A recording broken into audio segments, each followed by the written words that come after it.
ஸ்ரீமடம் உலகின் ஒரே விஸ்வரூப விஷ்ணு மாயா சாத்தன் மடம். ஜோதிட உலகின் சூப்பர் ஸ்டார் பிரம்மஸ்ரீ ராம்ஜி சுவாமிகள் அழைக்கிறார். ஸ்ரீமடம் வாங்க, சந்தோஷமா போங்க. ஸ்பிரிச்சுவல் டாக்ஸ் தமிழர்களுக்கு வணக்கம். நான் உங்கள் வினோத் சுப்ரமணி. இன்றைய நல்லகாலம் நிகழ்ச்சியில் 2026 நடக்கக்கூடிய சனி பயிற்சி பலன்களை தான் பார்க்க போகிறோம். ஸோ இந்த சனி பயிற்சி வாக்கிய கணிதம் அடிப்படையில் நடக்கக்கூடிய சனி பயிற்சி. ஸோ அதனால 2026 இந்த சனி பயிற்சி பலன்களை பார்க்கறதுக்காக வாக்கிய கணித ஜோதிடர் மதுரையை சார்ந்த திரு வரதராஜ பெருமாள் நம்ம கூட இருக்காரு. வணக்கம்ண்ணா. வணக்கம் தம்பி. நம்ம இன்னைக்கு உங்களை சந்திச்சது மிக்க மகிழ்ச்சி. அது மட்டும் இல்லாமல் ஸ்பிரிச்சுவல் டாக்ஸ் உலகெங்கிலும் வாழக்கூடிய நம்ம ஸ்பிரிச்சுவல் டாக்ஸ் தமிழ் நேயர்களை சந்திச்சதில் மிக்க மகிழ்ச்சி.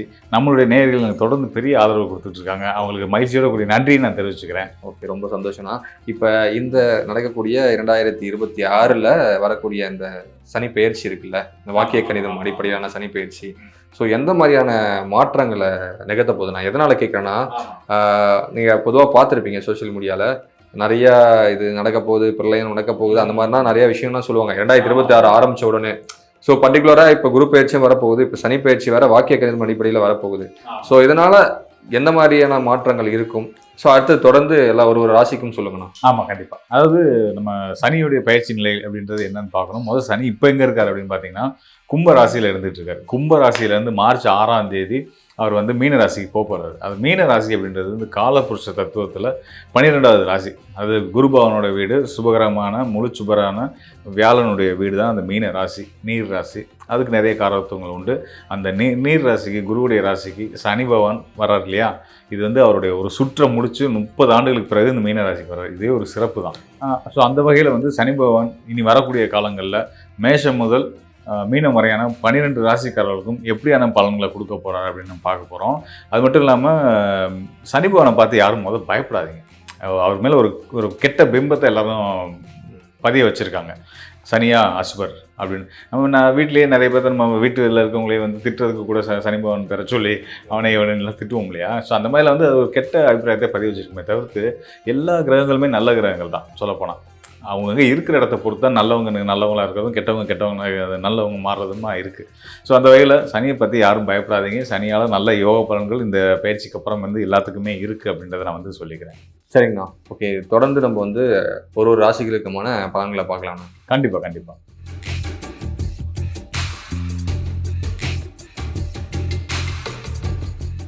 ஆனால் தனுசு ராசிக்காரர்களுக்கு இந்த 2026 வாக்கிய கணிதம் அடிப்படையில் நடக்க போகிற இந்த சனி பயிற்சி எந்த மாதிரியான பலன்களை கொடுக்க போகுது?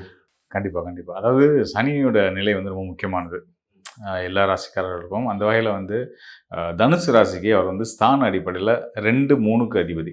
2ஆம் இடம்ன்றது தனஸ்தானம், 3ஆம் இடம் முயற்சி ஸ்தானம். பொருளாதாரத்தை சம்பாதிக்கிறதுக்காக முயற்சி பண்ணக்கூடிய இந்த தனுசு ராசிக்காரர்களுக்கு சிறந்த யோகத்தை செய்கிற விதமாக அந்த 2, 3க்கு அதிபதியான சனி பகவான் கேந்திரம் ஏற போகிறார், 4ஆம் கேந்திரத்துக்கு போக போகிறார். அதனால் உழைப்பு கூடும். நிறைய பேர்த்துக்கு வந்து தனுசு ராசிகளுக்கு ஊர் மாற்றம், இடமாற்றம், தொழில் மாற்றம்லாம் நடக்க போகுது. அது மட்டும் இல்லாமல் இன்னொரு விதிப்படி 4ஆம் இடத்து சனி அப்படின்றது வந்து அர்த்தாஷ்டம சனியோட காலம்னு சொல்லுவோம். அதாவது அஷ்டம சனியில் பாதி. 8ஆம் இடத்துல சனி இருந்தால் என்னென்ன துயரங்களை கொடுப்பாரோ அதில் பாதி அளவு இதில் கொடுக்க செய்யும். ஸோ அதில் என்னென்ன மாதிரியான பிரச்சனைகள் வரும்னு கேட்டிங்கன்னா, குறிப்பாக வந்து கால் வலி சின்ன வயசில் இருக்கவங்களுக்கே வரும், பெரிய வயசான மூத்தவங்களுக்குன்னு இல்லை. அதாவது மீன ராசியில் சனி இருந்தாலும் தனுசு ராசிக்கு அர்த்தாஷ்டம சனியாக வந்து அந்த அர்த்தாஷ்டம ஸ்தானமான 4ஆம் இடத்துல இருந்தாலும் கண்டிப்பான முறையில் வந்து எலும்பு சம்மந்தப்பட்ட பிரச்சனைகள், பற்கள் சம்மந்தப்பட்ட பிரச்சனைகள், கால் மூட்டு சம்மந்தப்பட்ட பிரச்சனைகள், இந்த மாதிரியான பிரச்சனைகள் வந்து வரதுக்கான வாய்ப்புகள் உண்டு. கொஞ்சம் கவனமாக அந்த விஷயத்தில் நீங்கள் வந்து ஆரோக்கியத்தில் கொஞ்சம் கவனம் செலுத்தணும். மேலும் வந்து பார்த்திங்கன்னா உங்களோட சுகஸ்தானமும் 4ஆம் இடம் தான். தனுசு ராசிக்கு சுகஸ்தானமும் 4ஆம் இடம் தான். அதனால் ஆரோக்கியத்தில் ரொம்ப அக்கறை காட்டுங்க. உங்கள் தாயாரை குறிக்கக்கூடிய ஸ்தானமும் 4ஆம் இடம் தான்.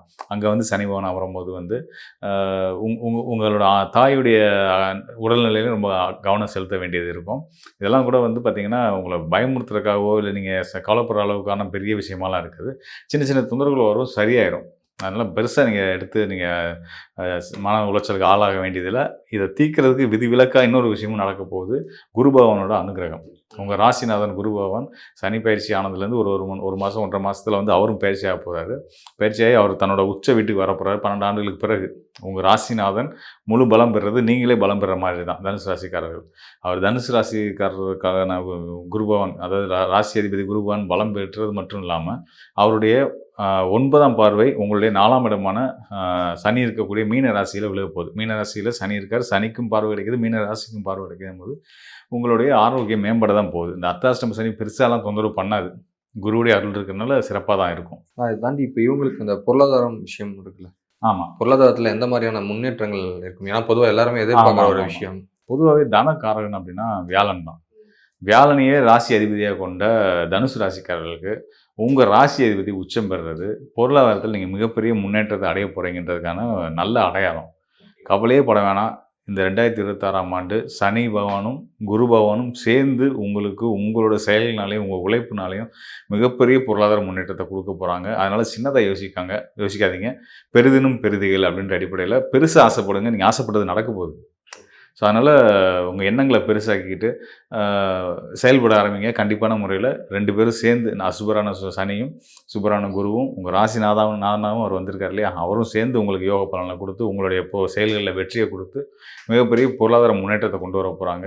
இந்த கடன் விஷயங்கள், இந்த ஆரோக்கியம் சொந்த ஒரு விஷயங்கள், இதெல்லாம் இருக்குது. எந்த பிரச்சனை, அதாவது நீங்கள் கடன் வாங்கியிருக்கலாம், நீங்கள் கொடுக்க வேண்டிய கடன்களாக இருக்கலாம், இது எல்லாமே செட்டில் ஆக போகுது அப்படின்றது தான் நம்ம தெரிஞ்சுக்க வேண்டிய விஷயமா இருக்குது. ஓகே, நான் இப்போ ஆசைப்பட்ட அத்தனையும் அடைவீங்க அப்படின்ட்டு. இப்போ அது என்ன மாதிரி, இப்போ இவங்க ஏதாவது தொழில் தொடங்கணும் அப்படின்னு ஏதாவது ஒரு ஆசையில் இருப்பாங்க, இப்போ தைரியமாக தொடங்கலாமா? ஆமாம், அந்த மாதிரி விஷயங்களை சொல்லுங்க. ஆமாம், அதாவது தனுசு ராசிக்காரர்களுக்கு இப்போ எப்படிப்பட்ட ஒரு நிலை இருக்குது அப்படின்னா, சொந்த தொழில் செய்யலாம்னா செய்யலாம், தப்பு இல்லை. கடல் நீர் ஸ்தானம், அதாவது வெளிநாட்டை குறிக்கக்கூடிய ஸ்தானங்களில் சனியும் 30 ஆண்டுகளுக்கு பிறகு சனியும் 12 ஆண்டுகளுக்கு பிறகு குருவும் வர்றாங்க இல்லையா, அப்போ வெளிநாடு வேலைகளுக்காக முயற்சி எடுக்கிறது, படிக்க போகிறதுக்கான முயற்சிகள் எடுக்கிறது, வெளிநாட்டில் தொழில் துவங்குறதுக்கான முயற்சி எடுக்கிறது, இந்த எக்ஸ்போர்ட் இம்போர்ட் துறைக்குள்ளே தனுசு ராசிக்காரர்கள் இருந்தாங்கன்னா அவங்களாம் நல்ல யோகமான காலமாக இருக்குது. ஸோ அதன் மூலிமா நல்ல ஒரு பொருளாதார முன்னேற்றத்தை ஏற்படுத்திக்க முடியும். அதை தாண்டி இப்போ இவங்களுக்கு வழிபாட்டு முறை அப்படின்னு சொன்னீங்கன்னா எந்த மாதிரி வழிபாட்டு முறையை சொல்லலாம்? ஆமாம், எந்த கடவுளை பிடிச்சிக்கலாம்? கண்டிப்பாக தனுசு ராசிக்காரர்களுக்கு வந்து சூரிய நாராயணர் வழிபாடு ரொம்ப அருமையான பலனை கொடுக்கும். காலைல எழுந்து சூரிய நமஸ்காரம் பண்ணால் போதும். ஆசனமங்களாக செய்தாலும் சரி, மூச்சு பயிற்சி பண்ணுறது ரொம்ப நல்லது. இந்த சனி அர்த்தாஷ்டம சனியாக இருக்காரா, ஸோ அந்த அர்த்தாஷ்டம சனியுடைய தொந்தரவுகளை குறைக்கிறதுக்கு மூச்சு பயிற்சி ஒரு முக்கியமான காரணமாக இருக்கும். உங்கள் ராசிநாதன் 8ல் போய் உட்காராரு, அவர் உச்ச வீடாக இருந்தாலும் கூட அது 8ஆம் இடம் தானே, அப்போ உங்கள் மன சஞ்சலங்களும் இருக்க தான் செய்யும். அதெல்லாம் தீர்த்துக்கிறதுக்கு பிராணாயாமம், மூச்சு பயிற்சி, இல்லை நல்லபடியாக ஒரு வாக்கிங் போகிறது, இந்த மாதிரியான விஷயங்களை நீங்கள் கடைப்பிடிச்சுக்கணும். வழிபாடுகள்னு வரும்போது நான் முன்னாடி சொன்ன மாதிரி சூரிய நாராயண வழிபாடு, பெருமாள் வழிபாடு பண்ணலாம். பண்ணிங்கன்னா நல்ல எந்த விதமான சங்கடமும் தடைகளும் இல்லாமல் உங்கள் செயல்களில் வெற்றியோடு நிம்மதியோடு சந்தோஷமாக இருக்க முடியும். காலைல வெள்ளனை எந்திரிச்சிருங்க, 6 மணிக்கு தாண்டாதீங்க. தனுசு ராசிக்காரர்களுக்கு வந்து எப்பயுமே அப்படி பழக்கப்பட்டவங்க தான். இனி வர்ற காலங்களையும் அதே தொடர்ந்து செய்யுங்க, உங்கள் வாழ்க்கை சிறப்பாக இருக்கும். நான் ரொம்பவே சிறப்பாக இருந்தது, எல்லாருக்கும் பயனுள்ளதாக இருக்கும். ஆனால் நான் இதை தாண்டி இப்போ 2026 இப்போ வாக்கியப்படி வர இந்த சனி பெயர்ச்சி, ஏற்கனவே போன வருடமே வந்து 2025 வந்து நிறைய கான்ட்ரவர்சி ஆச்சு. இப்போ இதை கொஞ்சம் புரிதலுக்கு நம்மளுடைய ஆடியன்ஸ்க்கு கிளாரிஃபை பண்ணுற மாதிரியான விஷயங்களை தான் நான் கேட்க வரேன். என்னன்னா, இப்போ இது வாக்கிய கணித அடிப்படையிலான சனி பெயர்ச்சி, அந்த பலன்கள். ஸோ அது வந்து இப்போ 2025 போனது திருக்கணித அடிப்படையிலான பலன்களை வந்து கொடுத்துருக்கோம். ஸோ இதை கொஞ்சம் கிளாரிஃபை பண்ணிக்கணும் நம்ம ஆடியன்ஸ்க்கு. ரொம்ப எளிமையான விஷயம். 2 ஆண்டுகளுக்கு ஒரு முறை தான் வந்து சனி பகவான் ஒரு ராசியிலேருந்து இன்னொரு ராசிக்கு போவார். அந்த அடிப்படையில் வாக்கிய கணிதப்படி 2023 டிசம்பர் மாதம் பயிற்சி ஆயிருந்தார். இப்போ 2025 26 வந்துருச்சு, மார்ச் மாதத்தில் பயிற்சி ஆகிறாரு. கணக்கு கரெக்டு தான். ஸோ இது என்ன விஷயம்னு கேட்டிங்கன்னா, வாக்கியம் ஃபாலோ பண்ணுறவங்க இருக்காங்க, ஜோதிடர்கள் இருக்காங்க, மக்களும் இருக்கிறாங்க. திருக்கணித முறையை ஃபாலோ பண்ணக்கூடிய ஜோதிடர்களும் மக்களும் இருக்காங்க. 2க்கும் சின்ன வித்தியாசங்கள் இருக்குதான். ஆனால் என்ன விஷயத்தினால வாக்கியத்தை நம்ம ஃபாலோ பண்ணுறோம், திருக்கோயில்களில் வந்து திருநள்ளாறுல இப்போதான் வந்து இது இப்போ நடக்கக்கூடிய பேச்சை தான் சனி பேச்சை எடுத்துக்க போகிறாங்க. போன வருடம் நடந்தது அவங்க எடுத்துக்கல. காரணம் என்னென்னா, பாரம்பரிய முறையில் வரக்கூடியவங்க, பாரம்பரியத்தை பின்பற்றி வரக்கூடிய எல்லாருமே வந்து பார்த்தீங்கன்னா, அதில் நம்பிக்கை உள்ளவங்க எல்லாருமே வந்து பாரம்பரிய ஜோதிடத்தை, வாக்கிய கணிதத்தை எடுத்துக்குவோம். ஸோ இந்த வாக்கிய கணிதம் அப்படின்றது நமக்கு இந்த ஃபார்முலாவை கொடுத்தது சித்தநாதர்கள்.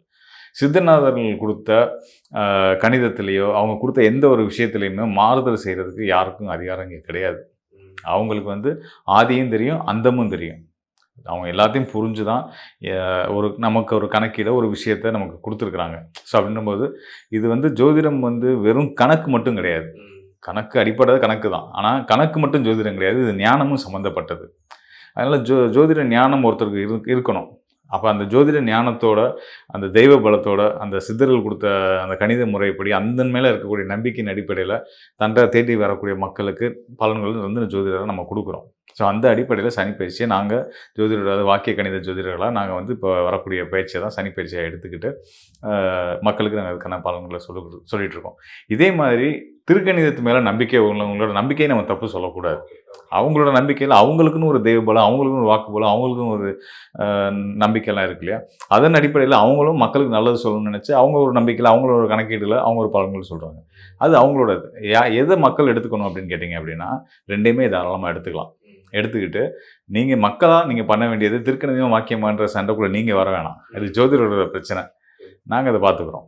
நீங்கள் வந்து உங்களுக்கு நல்ல பலன், சரியான பலன் யார்கிட்ட கிடைச்சாலும் நீங்கள் தாராளமாக எடுத்துக்கலாம் அப்படின்றது தான் நாங்கள் சொல்ல வர விஷயம். இதெல்லாம் தாண்டி ஜோதிடம், இந்த கணிதங்கள், இந்த கணக்கீடுகள் இதெல்லாம் தாண்டி உங்களோட தெய்வ பக்தி உங்களை எப்பயுமே காப்பாற்றும் அப்படின்றத நான் உங்களுக்கு உறுதியாக சொல்லிக்கிறேன். ஓகே. ஆனால் இப்போ என்னன்னா, இப்போ நீங்கள் சொல்லிட்டீங்க திருக்கணிதம்னா திருக்கணிதத்தை நீங்கள் ஃபாலோ பண்ணிக்கோங்க, ஆமாம், நீங்கள் வாக்கியம் பார்க்குறீங்கன்னா ஃபாலோ பண்ணிக்கோங்க, எல்லாம் ஒன்று தான் அப்படின்ற மாதிரி சொல்கிறீங்க. இருந்தாலும் பலன்கள் வந்து முரணா இருக்குல்லண்ணா. இப்போ வந்து திருக்கணிதம் அடிப்படையில் ஏற்கனவே சொல்லிட்டாங்க, அப்போ ஒரு பலன்கள் சொல்லியிருப்பாங்க. இப்போ வாக்கியம் கணித அடிப்படையில் இப்போ பலன்கள் நீங்கள் சொல்கிறீங்க, இப்போ ஒரு பலன்கள் இருக்கும். ஸோ இந்த பலன்களில் முரண் இருக்கிறதுனால அவங்க கன்ஃபியூஸ் ஆகுறாங்களே, காமனாக ராசி பலன் பார்க்குற ஆடியன்ஸ். ஸோ அவங்களுக்கு கரெக்டாக ஒரு விழிப்பு கொடுங்கண்ணா. அதுதான் இது வந்து ஜோதிடர்களோட நம்பிக்கை அடிப்படையில் சொல்கிறது தான். ஜோதிடர்களாக, வாக்கிய கணித ஜோதிடர்களாக நாங்கள் வந்து சித்தர்கள் கொடுத்த அவங்க மேலே இருக்கிற நம்பிக்கையில் வரக்கூடிய 2026 மார்ச் மாத சனிப்பயிற்சியை காலமாக எடுத்துக்கிறோம். திருக்கணிதம் அது அதன் மேலே நம்பிக்கை இருக்கவங்க போன வருடமே அதை எடுத்துக்கிட்டாங்க. ஸோ இந்த ஜோதிடர்களோட நம்பிக்கை அவங்களோட இறை நம்பிக்கை சம்மந்தப்பட்டது, அவங்களுடைய பக்தியை சம்மந்தப்பட்டது, பாரம்பரியத்தின் மேலே அவங்களுக்கு நம்பிக்கை சம்மந்தப்பட்டது.